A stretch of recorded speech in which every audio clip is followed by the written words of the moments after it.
నమస్కారం ఘంటారావానికి స్వాగతం. ముందుగా ప్రధాన అంశాలు. వైసీపీ కూటమి పాలనలో తేడా తెలియాల్సిందే, తప్పులుంటే సరిదిద్దుకోవాలని సీఎం ఆదేశం.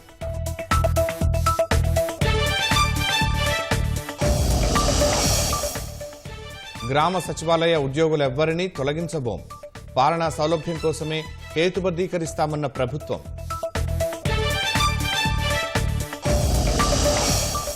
కిడ్నాప్ కేసులో వల్లభనేని వంశీ చుట్టూ బిగుస్తున్న ఉచ్చు, విశాఖలో సత్యవర్ధన్ను ఉంచిన ఫ్లాట్ ఫుటేజ్ స్వాధీనం. ఢిల్లీలో యమునా నది కాలుష్య ప్రక్షాళన పనులు మొదలు, రంగంలోకి దిగిన చెత్త తీసే యంత్రాలు.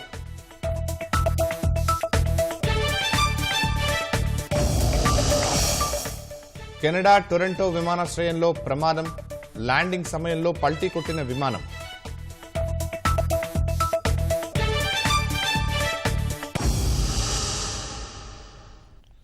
ఆర్టీసీ బస్సుల సేవలపై ప్రయాణికుల నుంచి ఫీడ్బ్యాక్ తీసుకోవడానికి ప్రతి బస్సులో క్యూఆర్ కోడ్ అందుబాటులో ఉంచాలని అధికారులను ముఖ్యమంత్రి చంద్రబాబు ఆదేశించారు. సిలిండర్ల డెలివరీ అయిన 48 గంటల్లో డబ్బు ఖాతాకి జమ కావాల్సిందని స్పష్టం చేశారు. గతంలో ఏర్పాటు చేసిన అన్ని చోట్ల చెత్త నుంచి కంపోస్టు తయారీ కేంద్రాలను పునరుద్ధరించాలని దిశానిర్దేశం చేశారు. ప్రతి శాఖ గాడిన పడాలన్న సీఎం ప్రజలకు అందించే సేవల్లో స్పష్టమైన మార్పు కనిపించాలని తేల్చి చెప్పారు. ముఖ్యమంత్రి చంద్రబాబు ఉండవల్లి నివాసంలో దీపం పథకం, రేషన్ బియ్యం పంపిణీ, ఆర్టీసీ సర్వీసులు, చెత్త నుంచి కంపోస్టు తయారీ వంటి కార్యక్రమాల ప్రజాస్పందనపై సమీక్ష నిర్వహించారు. బస్టాండ్లో మౌలిక సదుపాయాలపై ప్రయాణికులు అసంతృప్తి వ్యక్తం చేశారని, దీన్ని సరిదిద్దాలని సూచించారు. అక్కడే ఉండే క్యాంటీన్లలో ఆహారము, ధరలు వంటి వాటిపైన ప్రజల నుంచి ఫీడ్బ్యాక్ తీసుకోవాలన్నారు. తద్వారా నాణ్యమైన సేవలు అందేలా చూడొచ్చని అభిప్రాయపడ్డారు. ప్రజల నుంచి వస్తున్న ఫీడ్బ్యాక్ పై కేవలం చర్చించడమే కాదని, పొరపాట్లు, తప్పులు జరిగిన చోట సరిదిద్దాలని సూచించారు. అవినీతికి, నిర్లక్ష్యానికి పాల్పడిన చోట చర్యలు తీసుకోవాలని ఆదేశించారు. ప్రతి వారం 4 శాఖల్లోని పథకాలు, కార్యక్రమాల అమలుపై ప్రజల నుంచి ఫీడ్బ్యాక్ తీసుకుని దానిపై సమీక్ష నిర్వహిస్తానన్నారు. గ్రామస్థాయి నుంచి రాష్ట్ర స్థాయి వరకు ప్రతి వ్యవస్థలో, విభాగంలో మార్పు కనిపించాలని స్పష్టం చేశారు. ఆయా పథకాలు, కార్యక్రమాల అమల్లో జిల్లాల వారీగా కూడా ర్యాంకులిస్తామని, వెనుకబడి ఉన్న జిల్లాల కలెక్టర్లు దీనికి అనుగుణంగా పనిచేయాలని సూచించారు. దీపం పథకం కింద ఉచిత గ్యాస్ సిలిండర్ల డెలివరీ విషయంలో లబ్ధిదారుల నుంచి అక్కడక్కడా ఫిర్యాదులు రావడంపై సీఎం అధికారుల్ని వివరణ కోరారు. ప్రభుత్వం ఉచితంగా సిలిండర్లు ఇస్తుంటే వాటిని డెలివరీ చేసే సమయంలో డబ్బులు అడుగుతున్నట్లు వచ్చిన ఫిర్యాదులపై చర్యలు తీసుకోవాలని ఆదేశించారు. ఎక్కువ ఫిర్యాదులు వస్తున్న గ్యాస్ ఏజెన్సీలపై తక్షణమే చర్యలు తీసుకోవాలన్నారు.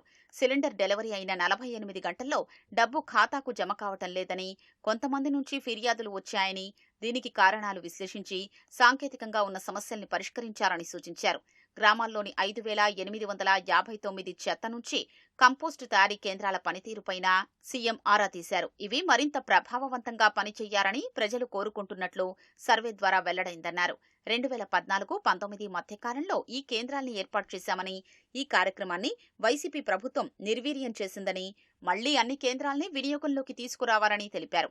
రేషన్ సరుకుల పంపిణీలో ఎక్కువ ధర తీసుకుంటున్నారని, అక్కడక్కడ లబ్ధిదారుల నుంచి వచ్చిన ఫిర్యాదులపై అధికారుల్ని సీఎం ప్రశ్నించారు.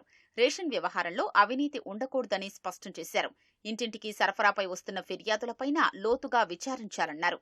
ప్రజలే ఫస్ట్ అనే విధానంతో ప్రభుత్వం పనిచేస్తోందని, దీనికి అనుగుణంగా అన్ని శాఖల్లో, స్థాయిల్లోని అధికారులు, ప్రభుత్వ ఉద్యోగుల పనితీరు ఉండాలని తేల్చి చెప్పారు. ప్రతి ప్రభుత్వ కార్యక్రమం అమల్లో ప్రజల నుంచి సంతృప్తి వ్యక్తమవ్వాలన్నారు. ఆయా శాఖల పనితీరు బాగుంటేనే అన్ని కార్యక్రమాల్లో ప్రజల నుంచి సానుకూల స్పందన వస్తుందని, అప్పుడే ప్రభుత్వానికి కూడా మంచి పేరు వస్తుందన్నారు.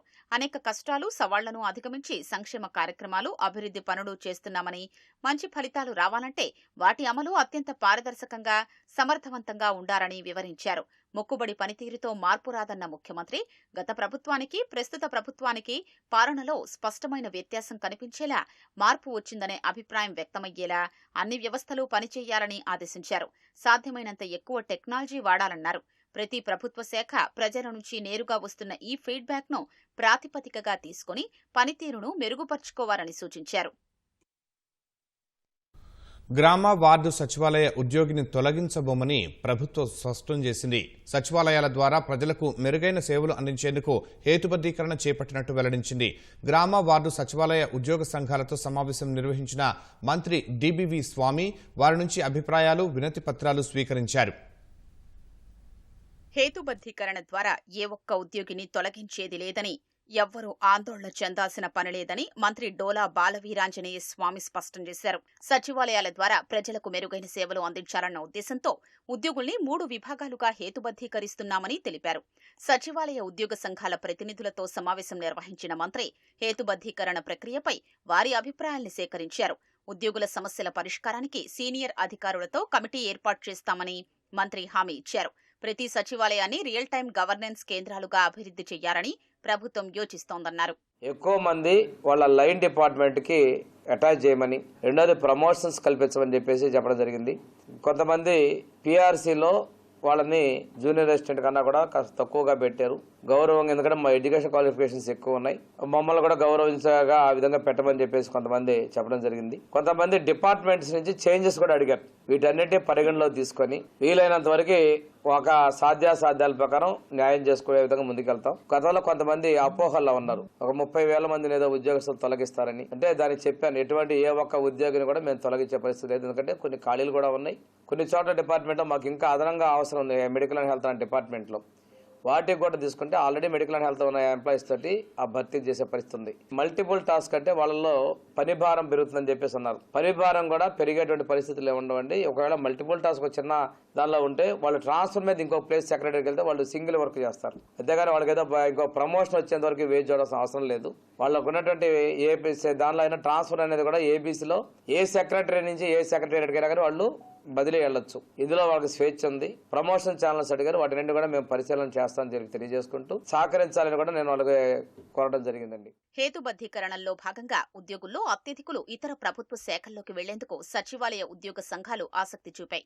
ప్రమోషన్లు, సర్వీస్ నిబంధనలు సరిగా లేని కారణంగా తీవ్రంగా నష్టపోతున్నామని ఉద్యోగ సంఘాల నేతలు వెల్లడించారు. ప్రభుత్వ సంక్షేమ వసతి గృహాల్లో వారేళ్లుగా పంపారని వార్డు వెల్ఫేర్, ఎడ్యుకేషనల్ కార్యదర్శుల తరపున సంఘం నాయకులు మంత్రిని కోరారు. పంచాయతీ కార్యదర్శుల్ని పంచాయతీల్లో భాగస్వాములు చేయాలని, ఇంజనీరింగ్ అసిస్టెంట్లను ఇంజనీరింగ్ శాఖలో, ఎనర్జీ అసిస్టెంట్లను విద్యుత్ పంపిణీ సంస్థల్లో చేర్చాలని ఆయా సంఘాల నాయకులు విజ్ఞప్తి చేశారు. ప్లానింగ్ కార్యదర్శుల్ని పట్టణ ప్రణాళిక విభాగంలో చేర్చి ట్రేసర్ పే స్కేల్ వర్తింపజేయాలని విజ్ఞప్తి చేశారు. నోషనల్ ఇంక్రిమెంట్స్ ని డేట్ ఆఫ్ జాయినింగ్ నుంచి కన్సిడర్ చేస్తూ ఇవ్వాలని చెప్పి ప్రభుత్వం దృష్టికి తీసుకుని వెళ్లడం జరిగింది. ఇప్పటి వరకు ఉన్నటువంటి ప్రమోషన్స్ లో కొంతమందికి ఒక్క ఇంక్రిమెంట్ మాత్రమే ప్రమోషన్ తీసుకుంటే పెరిగే అవకాశం ఉంటే, మిగిలిన కొంతమంది విభాగాలకు సంబంధించినటువంటి సచివాలయ ఉద్యోగులకు విపరీతంగా 10-12 ఇంక్రిమెంట్లు పెరిగేటువంటి అవకాశం ఉంది. ఈ అసమానతలు ఏవైతే ఉన్నాయో వీటన్నిటిని తొలగించి నెక్స్ట్ ప్రమోషన్ తీసుకునేటప్పుడు సమానమైన పే స్కేల్ వచ్చే విధంగా కూడా ప్రభుత్వం దృష్టికి తీసుకుని వెళ్లడం జరిగింది. అలాగే మల్టీపర్పస్ ఫంక్షనరీ వల్ల వస్తున్నటువంటి ఇబ్బందుల్ని ప్రభుత్వం దృష్టికి తీసుకుని వెళ్లడం జరిగింది. ప్రీతమ మంత్రివర్యులు అలాగే అధికారులు కూడా ఎక్కడ ఆందోళన చెందనాల్సిన అవసరం లేదని చెప్పి తెలియజేస్తూనే రాబోయే రోజుల్లో ఈ సమస్యలు పరిష్కారం చేస్తామని చెప్పి వారు తెలియజేయడం జరిగింది. అలాగే సచివాలయ ఉద్యోగులందరికీ కూడా తగిన విధంగా న్యాయం జరిగే విధంగా పదోన్నతులు వచ్చే విధంగా ప్రభుత్వం చర్యలు తీసుకోవాలని చెప్పి కోరుతాను. వీలైనంత త్వరగానే హేతుబద్ధీకరణ ప్రక్రియను ముగించి ఆయా ప్రభుత్వ విభాగాల్లోకి విధులు కేటాయించేలా ప్రభుత్వం కార్యాచరణ చేపట్టనుంది. ఇందుకోసం త్వరలో అధికారుల కమిటీని నియమించనున్నారు. కిడ్నాప్ కేసులో వల్లభనేని వంశీకి వ్యతిరేకంగా పోలీసులు బలమైన సాక్ష్యాలను ఇప్పటికే కొంత సేకరించారు. సాంకేతిక ఆధారాలను సైతం స్వాధీనం చేసుకున్నారు. మరోవైపు బాధితుడు సత్యవర్ధన్ విజయవాడ కోర్టులో న్యాయమూర్తి ముందు వాంగ్మూలం ఇచ్చారు. అటు బెయిల్ సహా ఆహారం ఇంటి నుంచి తెచ్చుకునేందుకు అనుమతించాలని కోరుతూ వంశీ దాఖలు చేసిన పిటిషన్పై విజయవాడ కోర్టు ఇవాళ విచారణ జరిపే ఛాన్స్ ఉంది. అపహరణ, దాడి కేసులో వైసీపీ నేత వల్లభనేని వంశీకి వ్యతిరేకంగా పోలీసులు బలమైన సాక్ష్యాలు సేకరిస్తున్నారు. సాంకేతిక ఆధారాలన్నీ పక్కాగా తీసుకుంటున్నారు. ఇప్పటికే హైదరాబాద్ రాయదుర్గంలో వంశీ నివసిస్తున్న గేటెడ్ కమ్యూనిటీ వద్ద సీసీ కెమెరాల్లో ఫుటేజ్ ని తీసుకున్నారు. ఇందులో పలు కీలక ఆధారాలు లభించాయి. సత్యవర్ధన్ ను విశాఖకు తీసుకెళ్లి తొలుత చేబ్రోలు శ్రీనుకు చెందిన ఫ్లాట్లో ఉంచారు. అనంతరం హోటల్కు తరలించారు. ఈ 2 చోట్ల సీసీ కెమెరాల్లో వంశీ అనుచరులు సత్యవర్ధన్ ను తీసుకెళ్తున్న దృశ్యాలు నమోదయ్యాయి. వీటిని విజయవాడ నుంచి వెళ్లిన ప్రత్యేక బృందం స్వాధీనం చేసుకుంది. ఈ కేసులో అరెస్టై రిమాండ్లో ఉన్న ప్రధాన నిందితుడు వంశీని 10 రోజులు తమ కస్టడీకి ఇవ్వాలని పోలీసులు ఎస్సీ/ఎస్టీ కోర్టులో పిటిషన్ దాఖలు చేశారు. కేసుకు సంబంధించి ఇంకా చాలా విషయాలు వెలికి తీయాల్సి ఉందని, చాలా మంది నిందితులు దొరకలేదని ఆ పిటిషన్లో వివరించారు. పిటిషన్లో సాంకేతిక దోషాలున్నాయని న్యాయాధికారి చెప్పడంతో వెనక్కి తీసుకుని సర్దిద్ది మళ్లీ దాఖలు చేశారు. అనంతరం ఇరుపక్షాలకు నోటీసులు జారీ చేయాలని న్యాయాధికారి ఆదేశించారు. కేసు 4వ ఏసీజేఎం కోర్టు నుంచి ఎస్సీ/ఎస్టీ ప్రత్యేక కోర్టుకు సోమవారం బదిలీ అయింది. వంశీ తరపు న్యాయవాదులు సోమవారం ఎస్సీ/ఎస్టీ కోర్టులో బెయిల్ పిటిషన్ దాఖలు చేశారు. తనకు ఎవరినీ బెదిరించాల్సిన అవసరం లేదని, రాజకీయ వ్యక్తిగత కక్షతో ప్రభుత్వం కేసు పెట్టి అరెస్టు చేసిందని పిటిషన్లో వంశీ పేర్కొన్నారు. అనారోగ్య కారణాల దృష్ట్యా కారాగారంలోని ఆహారం బదులుగా ఇంటి భోజనం అనుమతించాలని, వెన్నునొప్పి కారణంగా బెడ్ సౌకర్యం కల్పించాలని వంశీ మరో పిటిషన్ వేశారు. ఇది ఇవాళ విచారణకు వచ్చే అవకాశం ఉంది.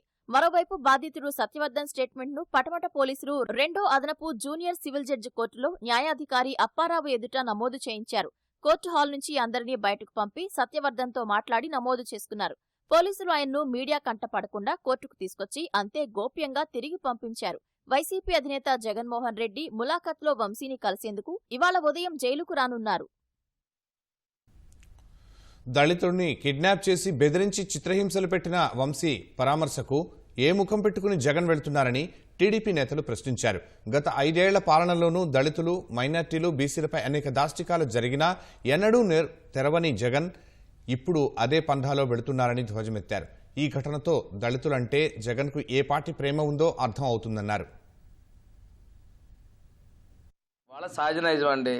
ఎప్పుడో కూడా ఎదుటి వాళ్ళకి బురద పోస్తాం అనుకుంటున్నారు, బురదలో తీద్దాం అనుకుంటున్నారు. తను తీసిన గొంతులు తను పడిపోయాడు. ఇది చరిత్ర. ఎప్పుడో కూడా ఎలివేషన్ అవకాశం ఇచ్చారు, అవకాశాన్ని సద్వినియోగం చేసుకోలేదు కాబట్టి ప్రజలు చేశారు. కానీ ఈ రోజు కూడా వస్తాడు, కక్ష అంటాడు, కుట్ర అంటాడు, మమ్మల్ని బతకనేయట్లేదు అంటాడు, మా పార్టీని మడా చేద్దాం అంటాడు, రెడ్ బుక్ అంటాడు. నీ చేతిలో ఎన్ని మాటలను అన్ని ఉపయోగిస్తావు. కానీ ఒకటే చెప్తున్నా, తప్పు చేశారు, పోలీసులు చట్టపరంగా తీసుకున్నారు. ఇది ఒకటే కాదు, ఇందాకే చెప్పాను, చాలా మంది ఉన్నారు మేము ఈ విధంగా అరెస్ట్ చేయాలంటే. అటువంటి పనులు మేము చేయటం లేదండి. దళితులను తీసుకెళ్లి కిడ్నాప్ చేసి కొడితే వాడిని పరామర్శించడానికి మీరు వెళ్తారా?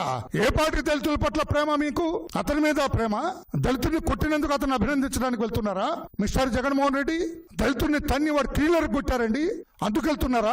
దళితుడిని కిడ్నాప్ చేసినందుకు అభినందించడానికి వెళ్తున్నారా? భూ కబ్జా చేసినందుకు అభినందించడానికి వెళ్తున్నావా?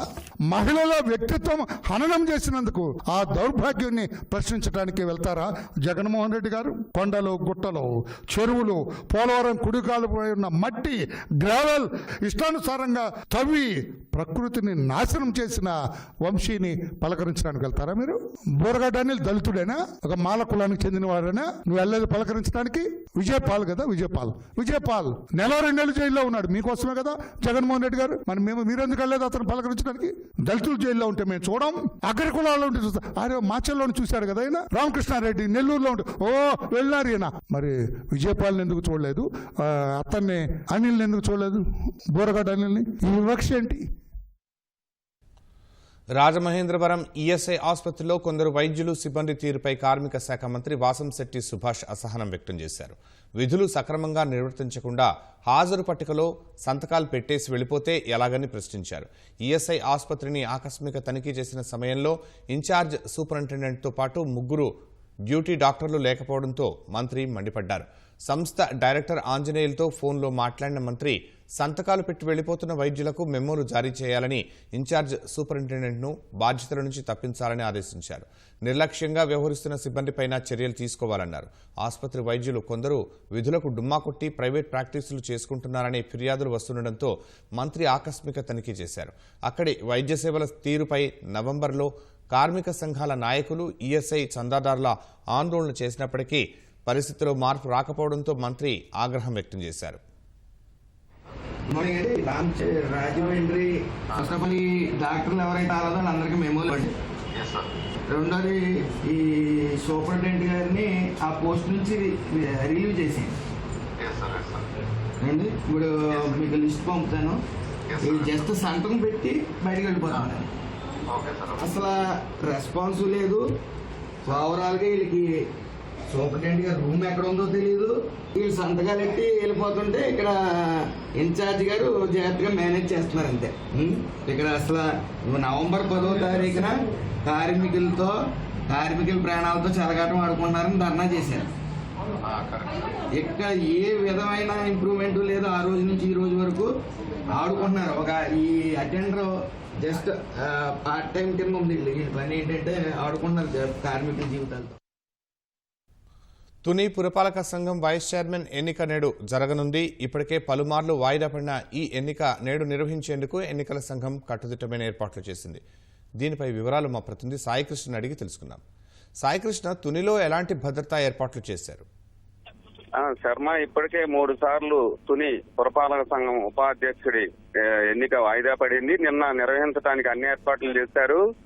అయితే నిన్న తెలుగుదేశం వైఎస్ఆర్సీపీ వర్గాల మధ్య కొంత తోపులాట జరిగింది. ఉద్రిక్త పరిస్థితులు నెలకొన్నాయి. తెలుగుదేశంకి ఇప్పటికే మద్దతు ప్రకటించారు 10 మంది కౌన్సిలర్లు. మిగతా వారు కూడా స్వేచ్ఛగా ఎన్నిక నిర్వహిస్తే ఓటు హక్కు వేసేందుకు అధికారులు కూడా ఏర్పాట్లు చేశారు, పిలిపించారు. జిల్లా యంత్రాంగం ప్రత్యేకంగా స్వేచ్ఛగా ఓటు హక్కు వినియోగించుకోవాలని పిలిపించి ఈ మధ్యలో నిన్న సమావేశం ఏర్పాటు చేశారు. అయితే మాజీ మంత్రి, కాకినాడ జిల్లా వైఎస్ఆర్సీపీ కోఆర్డినేటర్ దాడిశెట్టి రాజా వైఎస్ఆర్సీపీ కౌన్సిలర్లను చైర్పర్సన్ ఇంట్లో వారందరినీ కూడా ఆపేశారు. దీంతో ఇరు వర్గాల మధ్య వాదన జరిగింది. మాజీ మంత్రి పోలీసులపై కొంత వాగ్వాదానికి దిగారు. ఈ పరిస్థితుల్లో ఆయనపై కూడా కేసులు నమోదయ్యాయి. ప్రస్తుతం అయితే ఇవాళ సజావుగా నిర్వహించేందుకు ఏర్పాట్లు చేశారు. ఈ పరిస్థితుల్లో దాడిశెట్టి రాజా చలో తునికి పిలుపునిచ్చారు. ఉమ్మడి తూర్పుగోదావరి జిల్లా వ్యాప్తంగా వైఎస్ఆర్ శ్రేణులు కదిలిరావని పిలుపుతో పోలీసులు ముందస్తు భాగంగా అన్ని చర్యలు తీసుకున్నారు. ఎక్కడికక్కడ వైఎస్ఆర్సీపీ నాయకులను కూడా కదలకుండా వాళ్ళని నిర్బంధించే పరిస్థితి కూడా నెలకొంది. తుని మొత్తం కూడా పోలీసులు దిగ్బంధించేశారు. సెక్షన్ 163(2) DNSS ఉత్తర్వులు అమలు చేశారు కలెక్టర్ షణ్మోహన్. దీని ప్రకారం 5 కంటే ఎవరు కూడా తునిలో ఎక్కువగా గుమ్మిగూడకూడదు. మారణాయుధాలు గాని, ఆయుధాలు, కర్రలు, కటారాలు ఇట్లాంటి ఏ వస్తువులు కూడా, రాళ్లు పట్టుకొని సంచరించకూడదు. కఠిన చర్యలు తీసుకుంటామని ఉత్తర్వుల్లో పేర్కొన్నారు. దీంతో ఎవ్వరు ఈ ఎన్నిక సజావుగా వాళ్ళు నిర్వహించేందుకు ఎన్నికల సంఘం అధికారులు ఏర్పాట్లు చేయడంతో పూర్తి స్థాయిలో పోలీసులు బందోబస్తు నిర్వహిస్తున్నారు. మరోవైపు ఉత్కంఠగా మారింది. ఎలా నిర్వహిస్తారనేది కూడా ఇప్పుడు కొంత ఆసక్తి రేపుతోంది. 10 మంది తెలుగుదేశం కౌన్సిలర్లు మద్దతుగా ఉన్నారు. 15 మంది ఎన్నికకు ఉపాధ్యక్షుడు 15 మంది మద్దతు ఉంటే అది ఆ మద్దతు గెలుస్తారు. ఇంకా 4 అవసరం ఉంది. టీడీపీ ఎమ్మెల్యే యనమల దివ్య ఓటు కూడా వినియోగించుకొని ఉన్నారు. ఇంకా 4 కూడా స్వేచ్ఛగా జరిగితే వైఎస్ఆర్సీపీ కౌన్సిలర్లు కూడా తెలుగుదేశంకి మద్దతు తెలిపేందుకు సిద్ధంగా ఉన్నారని తెలుగుదేశం వర్గాలు ఇప్పటికే ప్రకటించాయి. ఈ పరిస్థితుల్లో తునిలో మాత్రం కొంత ఉత్కంఠ, ఉద్రిక్తత కూడా నెలకొన్న పరిస్థితి ఉంది. శర్మ, ధన్యవాదాలు సాయికృష్ణ. ఢిల్లీ ఎన్నికల్లో బీజేపీ ఇచ్చిన హామీ మేరకు యమునా నది కాలుష్య ప్రక్షాళన పనులు ప్రారంభమయ్యాయి. పక్కా ప్రణాళికతో నదిని శుభ్రపరిచేలా చర్యలు చేపట్టారు. ఈ మేరకు చెత్త తీసే యంత్రాలు రంగంలోకి దిగాయి. వివిధ శాఖల సమన్వయంతో నది ప్రక్షాళన పనులు పర్యవేక్షించాలని అధికారులను ఢిల్లీ లెఫ్టినెంట్ గవర్నర్ ఆదేశించారు. శుద్ధి చేయని జలాలను కాలువలకు వదులుతున్న పారిశ్రామిక యూనిట్లపై కఠినంగా వ్యవహరించాలని ఆదేశాలు జారీ చేశారు. దేశ రాజధాని ఢిల్లీలో బీజేపీ సర్కారు కొలువుదీరుతున్న నేపథ్యంలో యమునా నది కాలుష్య ప్రక్షాళన పనులు మొదలయ్యాయి. 3 ఏళ్లుగా యమునాని పట్టి పీడిస్తున్న భారీ కాలుష్యాన్ని పక్కా ప్రణాళికతో ఎదుర్కొనేలా కసరత్తు జరుగుతోంది. ఈ మేరకు చెత్త స్కిమ్మర్లు, కలుపు మొక్కలు తీసే యంత్రాలు రంగంలోకి దిగాయి. ఢిల్లీ అసెంబ్లీ ఎన్నికల సమయంలో బీజేపీని గెలిపిస్తే యమునా నదిని కాలుష్యం నుంచి విముక్తి చేస్తామని ప్రధాని నరేంద్ర మోదీ హామీ ఇచ్చారు. ఢిల్లీలో బీజేపీ విజయం సాధించిన కొన్ని రోజుల్లోనే ఉన్నతాధికారులతో ఢిల్లీ లెఫ్టినెంట్ గవర్నర్ వీకే సక్సేనా సమావేశమయ్యారు. యమునా నది కాలుష్య ప్రక్షాళనపై చర్చించి ఆ దిశగా చర్యలు తీసుకోవాలని ఆదేశించారు. యమునా నది కాలుష్యాన్ని ప్రక్షాళన చేయాలంటే వివిధ శాఖలు సమన్వయంతో పనిచేయాల్సి ఉంటుంది. ఈ మేరకు Delhi municipal corporation, Jal board, పర్యావరణ శాఖ, ఢిల్లీ డెవలప్మెంట్ అథారిటీ అధికారులతో వీకే సక్సేనా చర్చించారు. శుభ్రం చేయకుండా మురుగునీటిని కాలువలకు వదిలే పరిశ్రమలపై నిఘా ఉంచాలని ఆదేశించారు. అలాంటి పారిశ్రామిక యూనిట్లపై కఠిన చర్యలు తీసుకోవాలని ఢిల్లీ కాలుష్య నియంత్రణ మండలికి సక్సేనా ఆదేశాలు జారీ చేశారు. నది నుంచి చెత్తను, బురదను ఒకే సమయంలో తొలగించి వాటిని ప్రధాన కాలువల గుండా మురుగుశుద్ధి కేంద్రాలకు మళ్లించనున్నారు. ఈ మేరకు అవసరమైన చోట మురుగుశుద్ధి కేంద్రాలు ఏర్పాటు చేయనున్నట్లు పేర్కొన్నారు.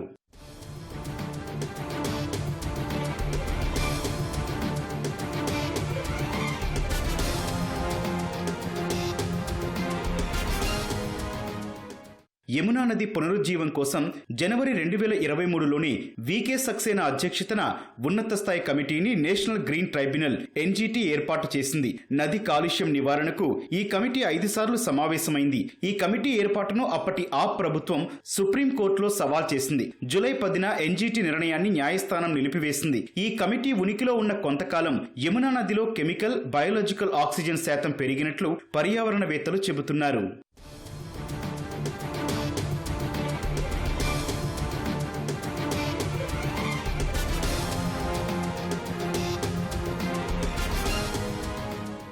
ఢిల్లీ ఎన్నికల్లో యమునా నది కాలుష్య ప్రక్షాళన అంశాన్ని బీజేపీ ప్రచారాస్త్రంగా మార్చుకుంది. నదీ తీరాన్ని అభివృద్ధి చేయడానికి యమునా ఖజానాను ఏర్పాటు చేస్తామని హామీ ఇచ్చింది. రోజుకి 1000 మిలియన్ గ్యాలన్ల నీటిని శుద్ధి చేసే 220 MLD మురుగు శుద్ధి కేంద్రాన్ని నిర్మిస్తామని ఎన్నికల ప్రణాళికలో పెట్టింది. ఈ మేరకు బీజేపీ ఢిల్లీ అసెంబ్లీ ఎన్నికల్లో విజయం సాధించిన కొద్ది రోజుల్లోనే యమునా నది కాలుష్య ప్రక్షాళన పనులు ప్రారంభమయ్యాయి.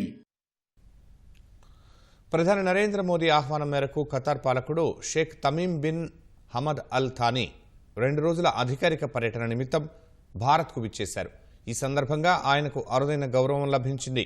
ప్రధాని మోదీ స్వయంగా ఢిల్లీ విమానాశ్రయానికి వెళ్లి షేక్ తమీమ్కు స్వాగతం పలికారు. తన సోదరుడికి స్వాగతం పలికేందుకు ఎయిర్పోర్టుకు వెళ్లానని, ఆయన భారత్ పర్యటన సఫలం కావాలని కోరుకుంటున్నట్లు ప్రధాని తెలిపారు.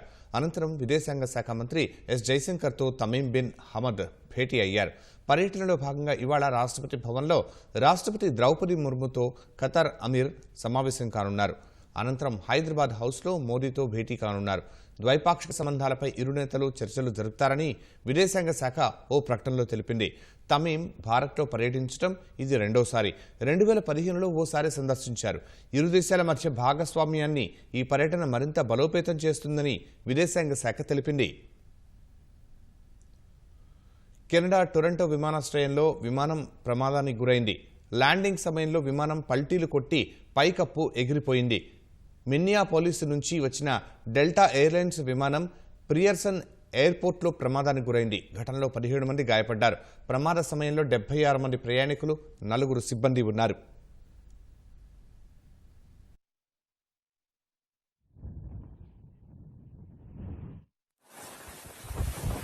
Yo, I was just on this fucking point.